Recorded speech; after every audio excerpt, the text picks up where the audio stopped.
So we discussed prerequisites in the last session. Today we will see configuration settings. We will maintain a material master and then we will try to run MRP for a material. Okay. Let me log into system.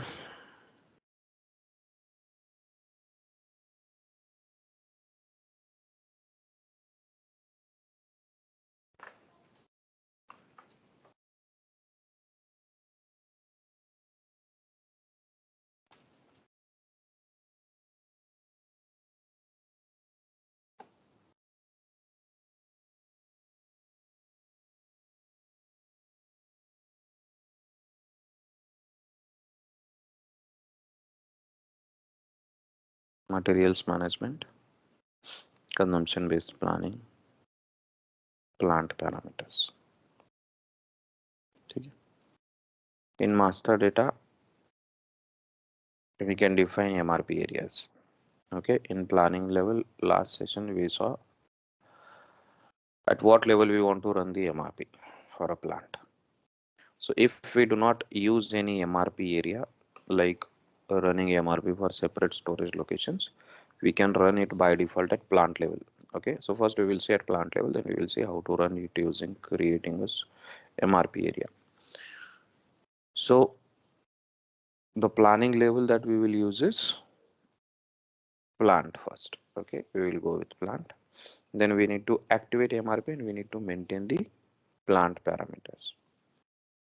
Now to activate the MRP settings, you need to go to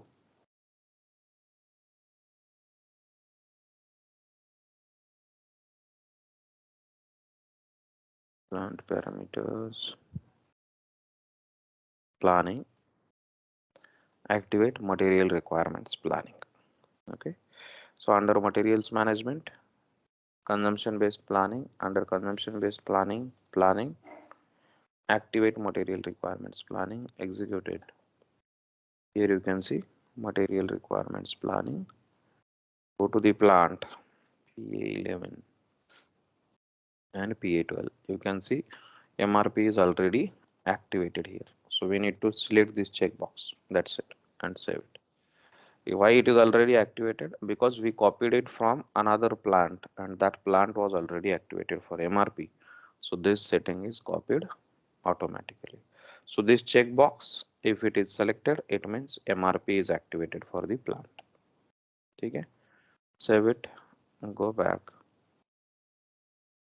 So we activated the MRP. Then we need to maintain the plant parameters. So under consumption based planning, plant parameters, execute this, carry out overall maintenance of plant parameters. Here you can see, click on maintain and we need to enter the plant here. Maintain. Now for PA11, if you see here, these things must be copied. ठीक है, तो हमने plant को copy किया था, तो plant को जो हमने कॉपी किया था वहां से सारे डिटेल्स यहाँ पे बाय डिफॉल्ट कॉपी हुए हैं. So what is this basically? Number ranges for plant orders. तो हमने देखा था when we run the MRP, the procurement proposals or the output of MRP will generate either planned orders or purchase requisitions or scheduling agreement, schedule lines. So if a planned order is generated, what should be the number range assigned to that planned orders, so that a number from that number range will be assigned to that planned order. जैसे PR बनेगा तो PR को number देना पड़ेगा, plan order बनेगा तो उसको एक नंबर असाइन होना पड़ेगा, unique number. So that number range is maintained here. So 01 is maintained for planned order. So it will start from 1 and end at this number. So when a planned order is created, that planned order will have number between this number range. So here we assign a number range to the planned orders. If reservations are created, then number range for reservations. Purchase requisitions, if the output of MRP creates a purchase requisition, what is the number range that you want to use to assign numbers to that purchase requisition, that is maintained here. And you can see here number range 01 is assigned, that starts with this number and end at this number. Same way, MRP list, if you are using MRP list, what should be the number range assigned to that? What is MRP list? We will see when we run the MRP. And if we are creating any dependent requirements, then what should be the number assigned to that? So basically, number ranges in this particular section is used to assign number ranges to the procurement proposals that we will be generating through the MRP. Then MRP controllers. Who is a MRP controller? MRP controller is a person who is responsible for availability of that particular material in that particular plant. तो जैसे plant में हजारों material होते हैं, तो एक ही बंदा सारे मटेरियल्स का अवेलेबिलिटी हैंडल कर सकता है क्या? नहीं कर सकता है. So in supply chain there will be a department, it is called as planning department. हर किसी कंपनी में उसका नाम अलग हो सकता है, या उनको सप्लाई चेन के बायर्स भी बोला जाता है. तो इनका काम क्या होता है? उस पर्टिकुलर पर्सन को जितने मटेरियल्स असाइंड है, ठीक है, तो कोई बंदा होगा जो 100 मटेरियल देखता होगा, कोई 200 देखता होगा, कोई 300 देखता होगा. So that person's responsibility is that he should make sure that as per the plan, all the materials that are required for production are available within time. तो उसका काम क्या है? प्रोडक्शन प्लान को चेक करना है, उसके बाद एमआरपी को रन करना है. एमआरपी रन करने के बाद जो भी रिक्वायरमेंट्स आ रहा है, शॉर्टेज आ रहा है, उसका फॉलोअप उसको सप्लायर के साथ, परचेज डिपार्टमेंट के साथ लेना है, and within time make sure करना है कि वो मटेरियल अवेलेबल है. So for each plant we can define MRP controller. तो उस प्लांट के लिए कौन से एमआरपी कंट्रोलर्स हैं, उनको हम यहाँ पे क्रिएट कर सकते हैं. ठीक है, 10 होंगे, 15 होंगे, 5 होंगे, जितने भी है उतने एमआरपी कंट्रोलर्स हमको यहाँ पे कॉन्फ़िगरेशन में क्रिएट करने पड़ते हैं. And those MRP controllers are assigned to each material. जो बंदा जिस मटेरियल के लिए रिस्पॉन्सिबल है, उसको उस मटेरियल मास्टर में वो एमआरपी कंट्रोलर एंटर किया जाता है. So MRP controllers we need to create here. You can click on a new entry, enter the plant, enter here MRP controller as it's a 3 character like purchasing group, whatever you want to enter.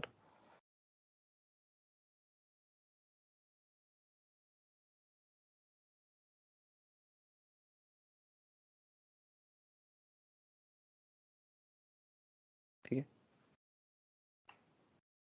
that's it and you can save it. एक MRP controller create हो गया, P00. You want to create more, you can create more. Click on new entry, PA11, P01, MRP controller P01. Likewise, you can create the MRP controllers for each plant. ठीक है.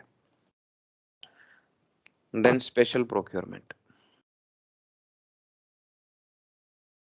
ठीक है, special procurement types are used in case of stock transfer, or is the if there is any scenario that you want to implement in MRP. For example, if you want to run MRP and you want to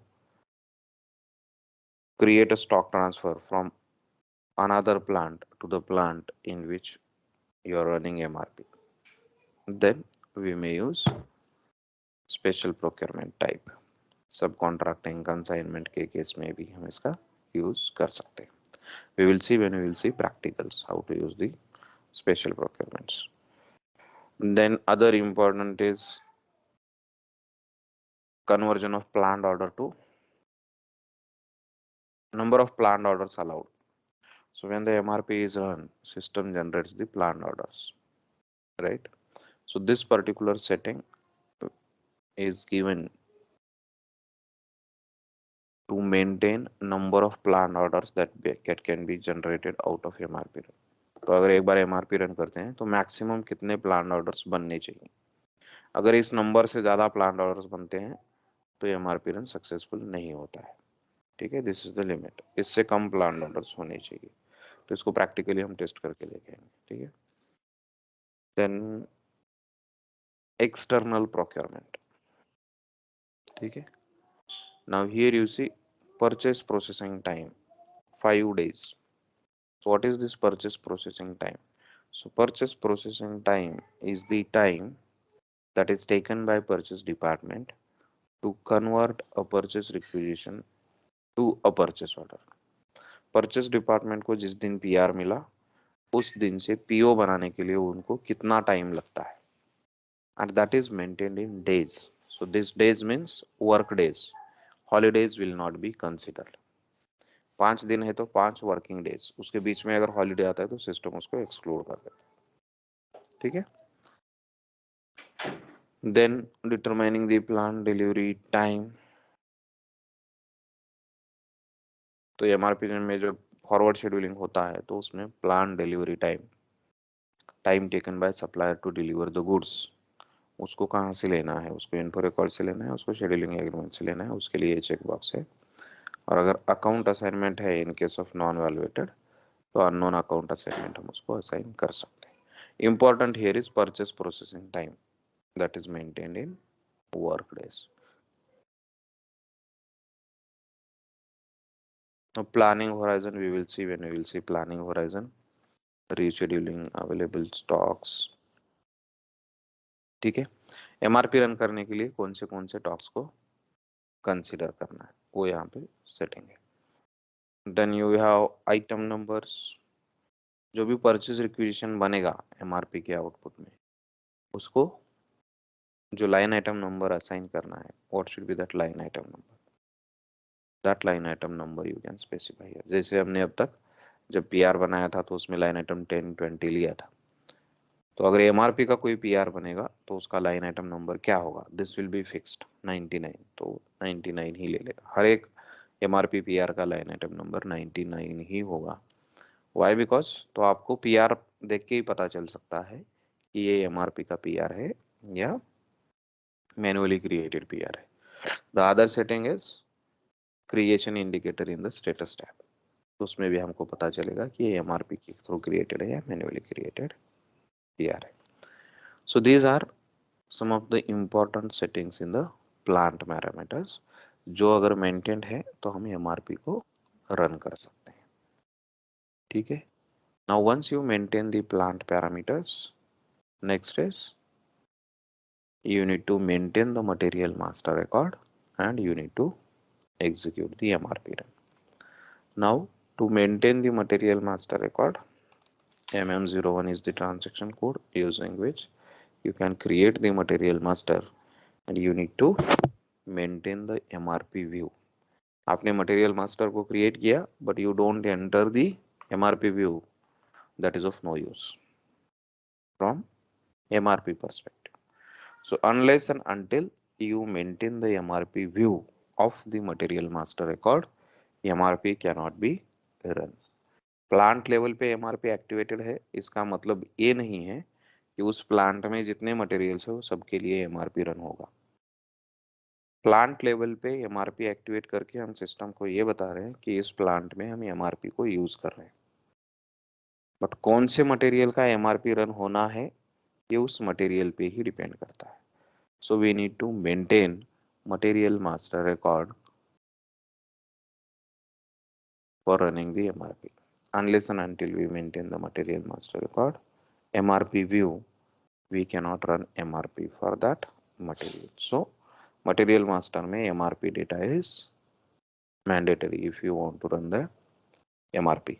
आगे चल के हम planning file को देखेंगे which gets updated whenever you maintain a material master record for MRP. ठीक है, now I will create a material master record and we will test one example and then we will see again the next topics here. MM01,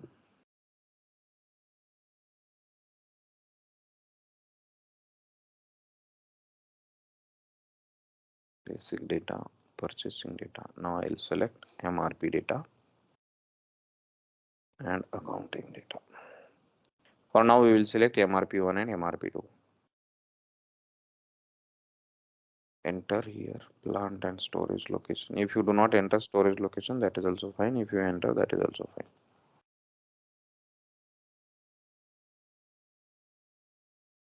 What is MRP profile? We will see after this. Okay, click on continue.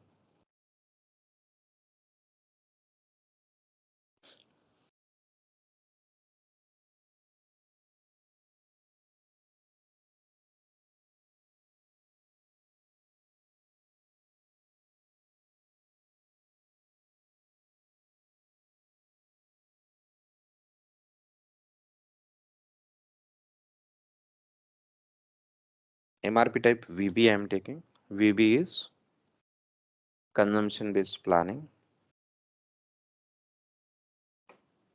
It is called as manual reorder point planning. We will see what is MRP type. Okay, manual reorder point planning. So you need to select a MRP type. So we are into MRP1 data. Okay, we entered a purchasing group here. Now we are selecting a MRP procedure. So if we want to run the MRP, what is the procedure that we are going to use for running the MRP? So I have selected here VB. VB is called as manual reorder point planning. So there are different methods to run MRP. We are going to use manual reorder point planning. For that, in system, we have a MRP type VB, and that VB I have entered here. So we'll enter here a reorder point. Let me enter here as 5000. So what is manual reorder point planning? How it works, that we will discuss in some time. So I entered MRP type as VB. I entered reorder point planning 5000. MRP controller. We created P00. So I'll enter here P00. Lot size. We need to select a lot size. I'll select here EX. EX stands for lot for lot order quantity. क्या होता है? We will discuss in detail everything. Okay. And you see procurement type. X is maintained here. X means both procurement types. So in configuration on OMS2 material type ROH, we have selected external procurement and internal procurement. Both are allowed. That is why this is X. If you select only external procurement allowed,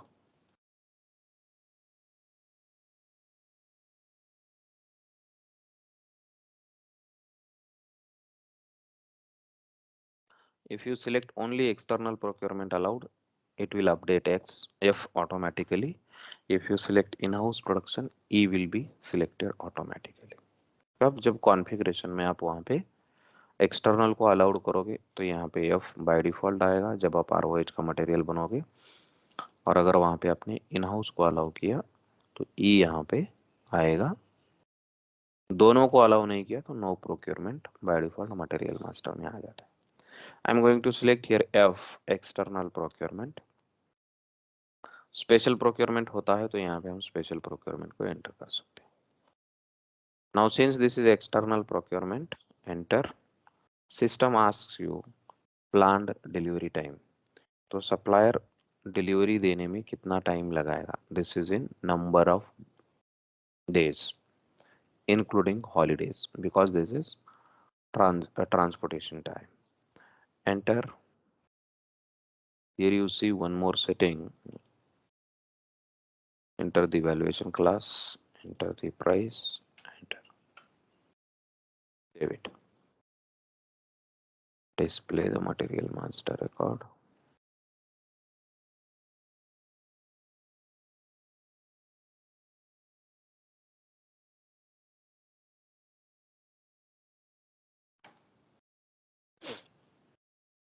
ठीक है, हमने MRP type select किया, reorder point डाला, lot select किया, MRP controller enter किया, MRP2 में हमने procurement type select किया, प्लान डिलीवरी टाइम हमने 10 दिन का डाला। यहाँ पे एक GR प्रोसेसिंग टाइम भी होता है, we will see it later.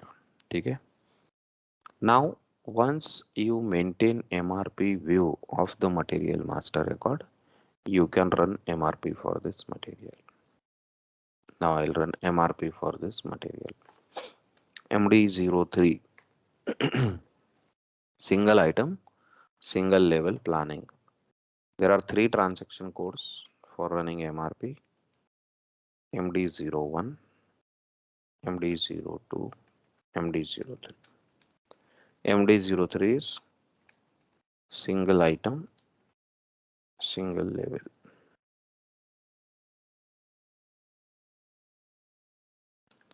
एक मटेरियल का MRP and single level means this material is not part of any BOM.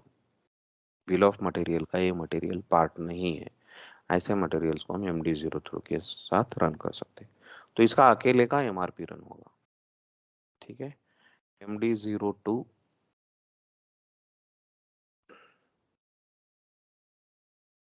Single item multi level,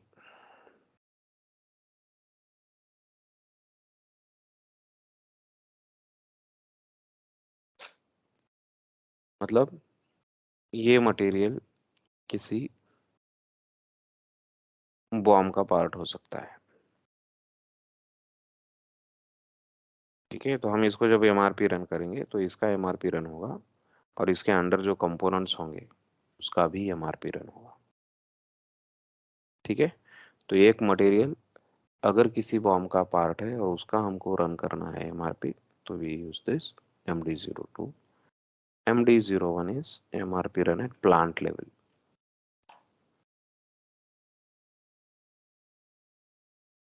MRP run at plant level. So when we use MD01, उस plant में जितने materials है उनका एक साथ MRP run होता है, ठीक है। We will see in next chapter in detail these two things, MD01 and MD02. For now we will see MD03.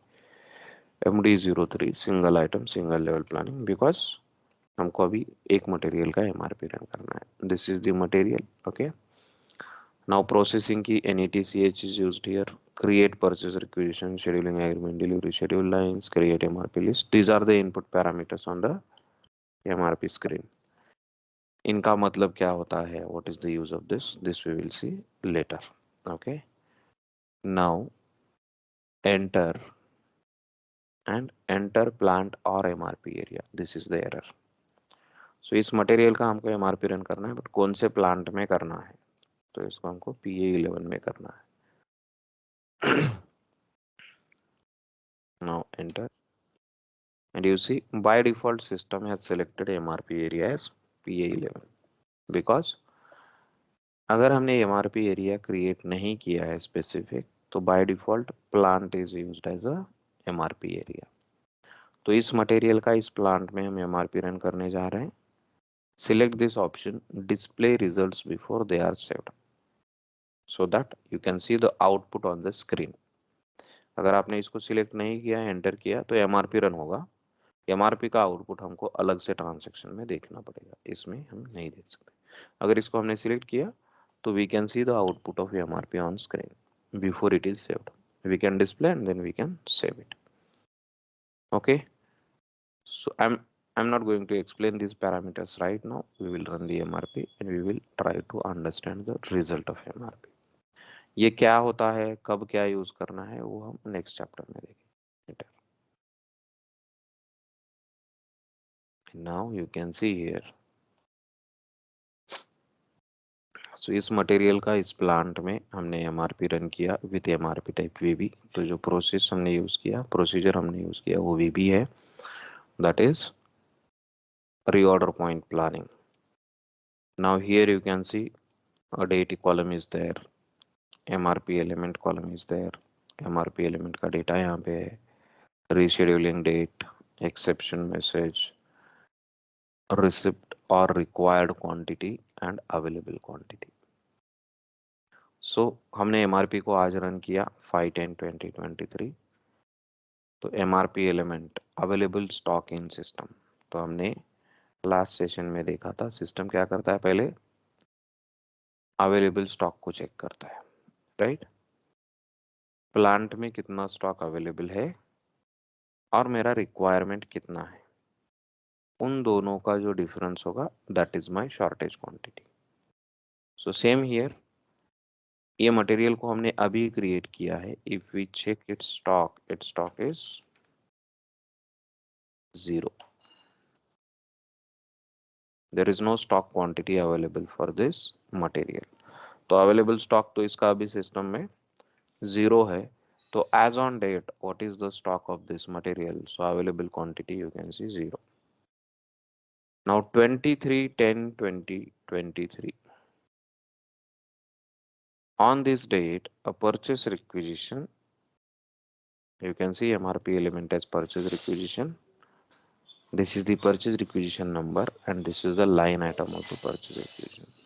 So this output of MRP has generated a purchase requisition because we have selected external procurement in the material master.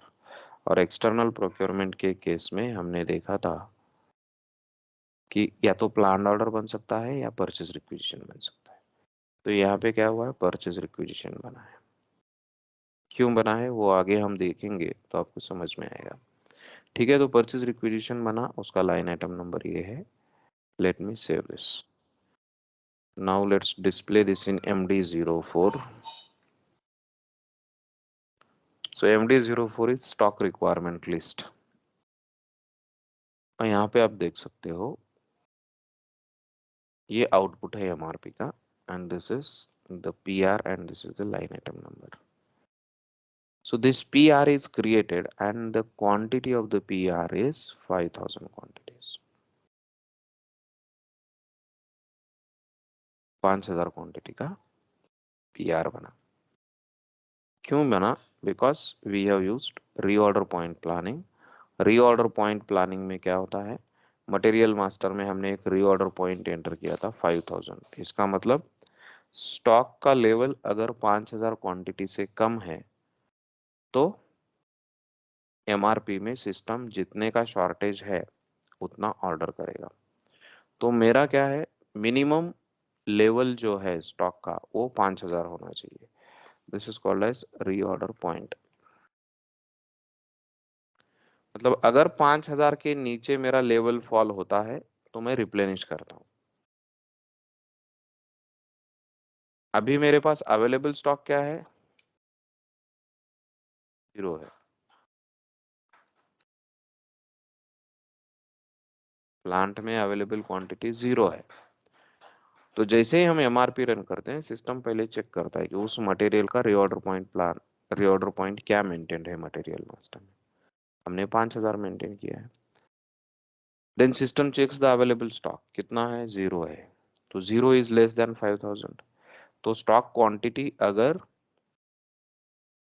ROP reorder point के नीचे है, चला जाता है, तो next MRP run में system as per the MRP data calculates the shortage quantity. तो यहाँ पे स्टॉक 0 है, मैक्सिमम मेरा रीऑर्डर पॉइंट का लेवल जो है वो 5000 है। तो सिस्टम ने क्या किया, 5000 का एक PR बनाया।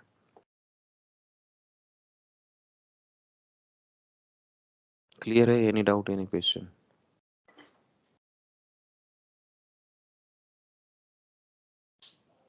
सर अगर यहाँ पे कुछ अगर शॉर्टेज रहता था तो वो शॉर्टेज उतना ही क्वांटिटी बताता फिर इसपे आरओपी में। करेक्ट। अगर यहाँ पे अवेलेबल स्टॉक होता 2000 क्वांटिटी का हमारे पास, और अगर ROP 5000 का होता और हमने MRP रन किया होता तो यहाँ पे 3000 का शॉर्टेज होता। ओके। ठीक है, तो अवेलेबल स्टॉक चेक करेगा सिस्टम। यहाँ पे अगर 3000 होता, रीऑर्डर पॉइंट 5000 है, तो ये 5000 से कम है, तो system will try to make sure that this level is met. अगर हमने कोई अलग कंडीशंस नहीं दिया है तो अभी आगे चल के हम देखेंगे, तो उसमें अलग अलग सिनारियोज आएंगे दैट वी विल कवर।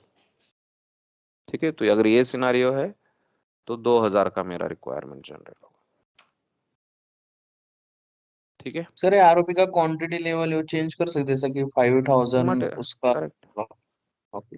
उसको कैसे डिफाइन करना है, उसको कैसे मेंटेन करना है, वो भी हम देखेंगे। ठीक है, ये कैसे कैलकुलेट करता है, तो कोई भी प्लानर है वो उसको ब्लाइंडली 5000 नहीं सेट कर सकता है। ठीक है, सो दे कैलकुलेट दिस कि इसको कैसे कैलकुलेट करना है एंड दे मेंटेन दिस। ठीक है, but this is the concept. तो आरओपी के नीचे अगर मेरा स्टॉक का लेवल जाता है, सपोज अभी अवेलेबल स्टॉक है मेरा 10,000 और रीऑर्डर पॉइंट है मेरा 5000, हमने एमआरपी रन किया, शॉर्टेज जनरेट होगा?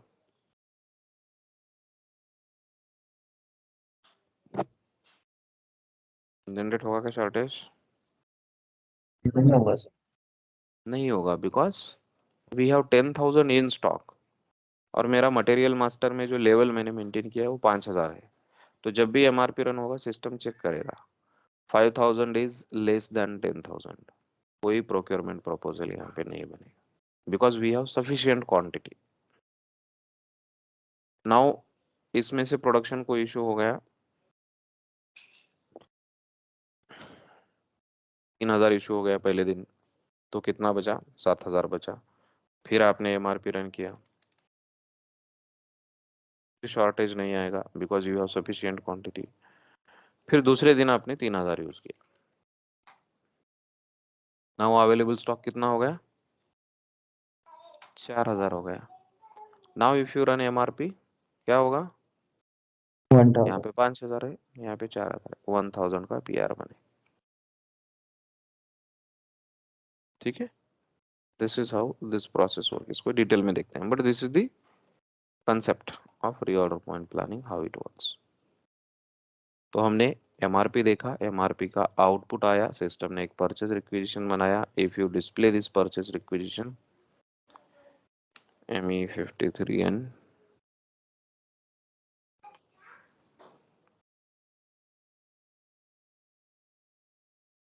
Line item number of the purchase requisition is 99। कहाँ से आया ये? प्लांट पैरामीटर में जो हमने 99 मेंटेन किया था वो यहाँ पे कॉपी हुआ।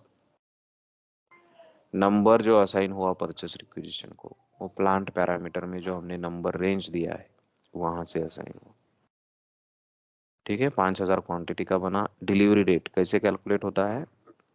2310, आज क्या है? 510। परचेस का प्रोसेसिंग टाइम हमने मेंटेन किया 5 दिन, सो 510 प्लस 5 1010, और उसके बाद हमने मटेरियल मास्टर में डिलीवरी टाइम डाला था, उसका sum. So this purchase processing time plus plan delivery time plus GR processing time, जितना भी आता है वो डिलीवरी डेट होता है। ठीक है, so if we go to plant parameters,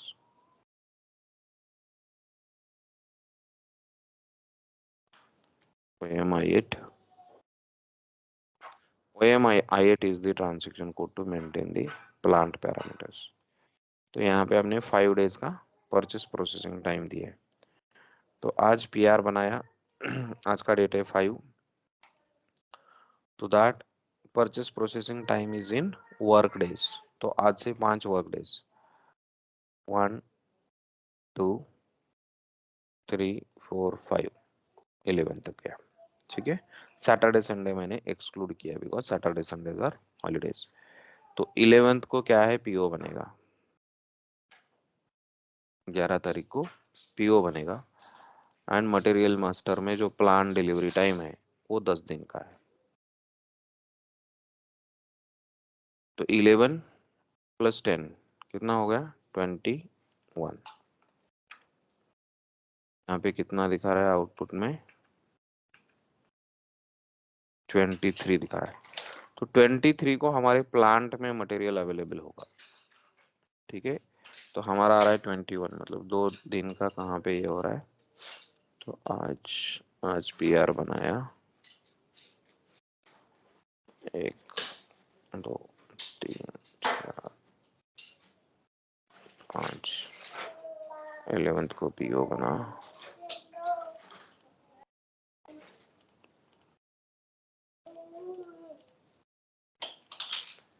21। ठीक है, 21 क्या है? सैटरडे है। तो 21 को गेट के 21 को हमारे प्लांट में मटेरियल डिलीवर होगा which is Saturday. 22 is Sunday.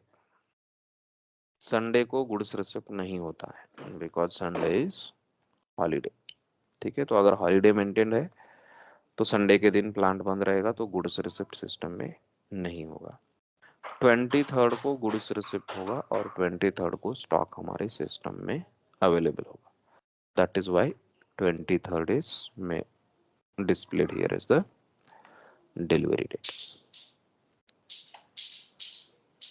ठीक है, this is a requirement quantity 5000 का shortage.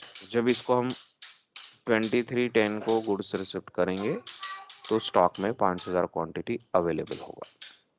This is how you need to run this output. Understood? Clear?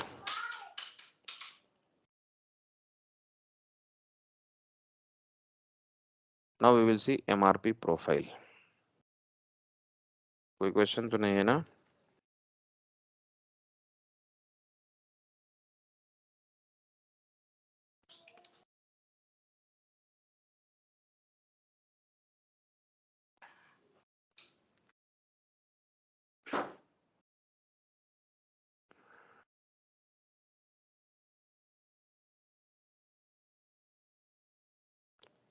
MD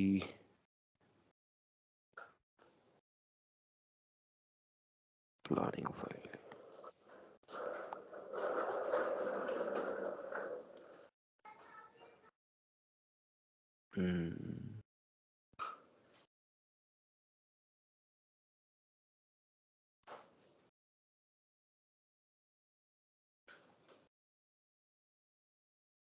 क्या है उसका? MRP profile MD.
Transaction code भूल गया।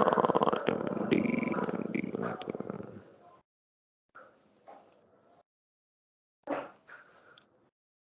एमआरपी प्रोफाइल का ट्रांजैक्शन कोड क्या है? Profile MMD1। MMD1 is the transaction code to create a MRP profile. Now, what is MRP profile? तो MRP profile का यूज क्या होता है? जब हम मटेरियल को क्रिएट करते हैं MM01। ठीक है, तो मटेरियल को क्रिएट करते समय हम MRP प्रोफाइल का यूज कर सकते हैं। MRP profile you can see here. So if I select a MRP profile here, तो MRP प्रोफाइल में हम जो MRP का डेटा मेंटेन करते हैं वो डेटा MRP प्रोफाइल में डिफॉल्ट करके सेव होता है। तो अभी जो हमने मटेरियल यूज किया था उसमें हमने MRP टाइप VB डाला था, रीऑर्डर पॉइंट में 5000 डाला था, लॉट साइज सिलेक्ट किया था, MRP कंट्रोलर एंटर किया था। Next time when you are creating a new material और उसमें वही पैरामीटर्स एप्लीकेबल है to run the MRP, then we can store that MRP parameters in material master as a default using MRP profile।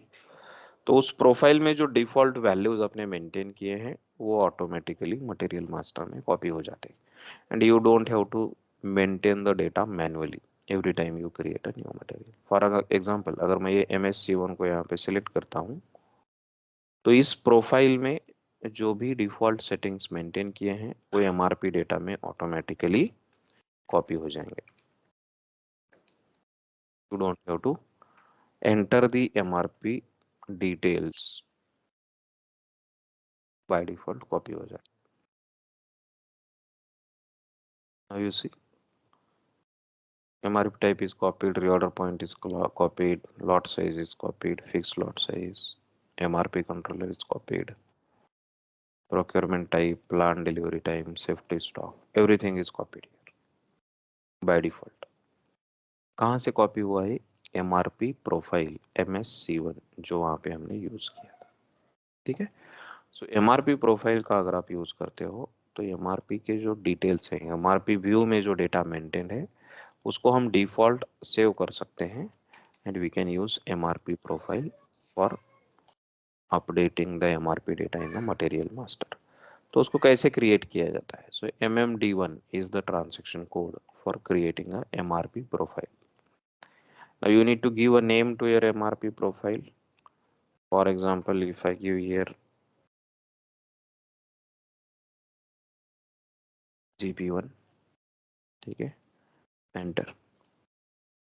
Give a name to your MRP profile. MRP profile for plant A11. Description आप कुछ भी डाल सकते हैं. And here you see the fields from MRP view.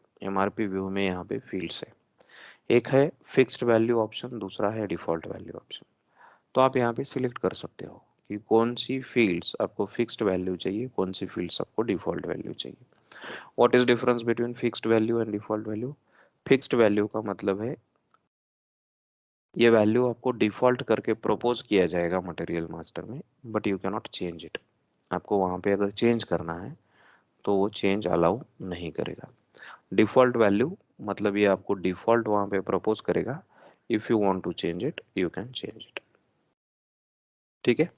तो अभी मैंने जैसे फिक्स्ड वैल्यू में एमआरपी टाइप को सिलेक्ट किया, तो आप दोनों में से कोई एक ही सिलेक्ट कर सकते हो, दोनों आप सिलेक्ट नहीं कर सकते. तो मैंने एमआरपी टाइप को फिक्स वैल्यू मेंटेन किया, एमआरपी कंट्रोलर को as a default value select किया, plan delivery time default value, in house production time, safety stock को डिफॉल्ट किया, सपोज रीऑर्डर पॉइंट सिलेक्ट किया. तो हमको जो जो फील्ड्स का वैल्यू मेंटेन करना है डिफॉल्ट वो हम यहाँ पे सिलेक्ट कर सकते हैं. प्लॉट साइज को सिलेक्ट किया,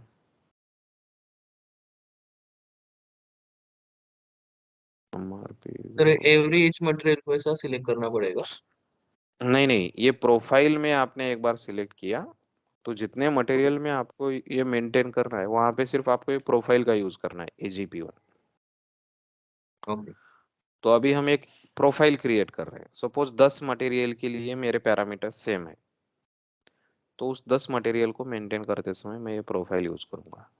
कुछ 10 मटेरियल के लिए अलग सेटिंग है, तो उसके लिए मैं एक एमआरपी प्रोफाइल बनाऊंगा. उनको जब मैं क्रिएट करूंगा उस एमआरपी प्रोफाइल का मैं यूज करूंगा. Getting the point? So it is just a set of default values for fields. This will ease your material master maintenance. ठीक है. तो ये कुछ फील्ड्स हमने सपोज डिफॉल्ट के लिए सिलेक्ट किए. नाउ और कुछ है क्या जो ले सकते हैं?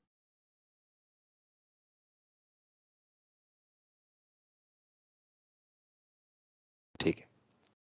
Now once you select these fields, you can go to data screen. Sorry, this is selection screen. Enter.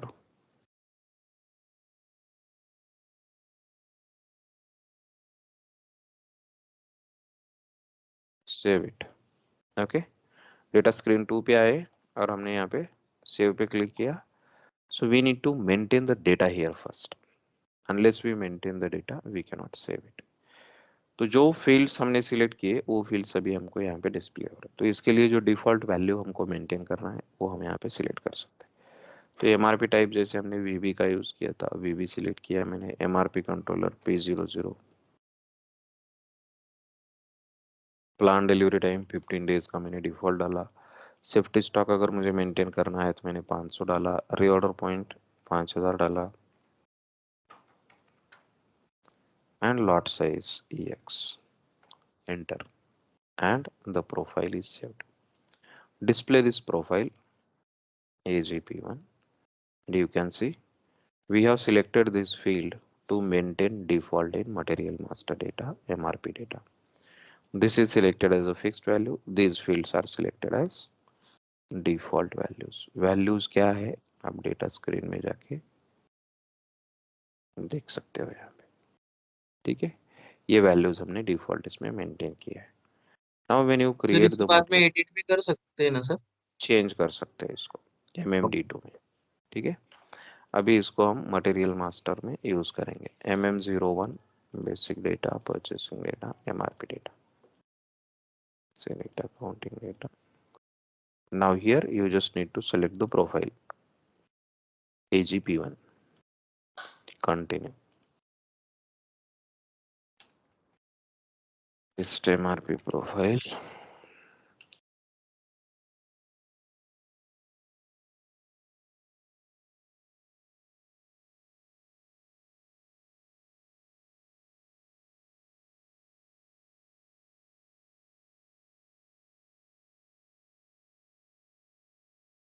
now you can see जो जो डिफॉल्ट वैल्यू हमने वहां पे मेंटेन किया था कॉपी हुआ है। MRP type VB, MRP type VB, MRP controller P00, plan delivery time 15 days, safety stock 500, reorder point 5000, reorder point 5000, lot size EX, 15 days plan delivery time, safety stock 500। तो जो भी डिफॉल्ट वैल्यूज हमने profile में maintain किया था वो यहाँ पे डिफॉल्ट में कॉपी होता है। नाउ अगर हमको कुछ चेंज करना है तो जैसे आप देख सकते हो reorder point is changeable, MRP controller changeable, lot size is changeable because we have maintained this as default values, but MRP type is maintained as a fixed value VB, so you cannot change here MRP type, it's grayed out. Understood the difference between these two, fixed value and default value? तो default value यहाँ पे default करके आएगा, if you want to change it you can change it, but fixed value जिस field को आपने fixed value maintain किया है that cannot be changed. Clear? Understood? So this is how you use the MRP profiles.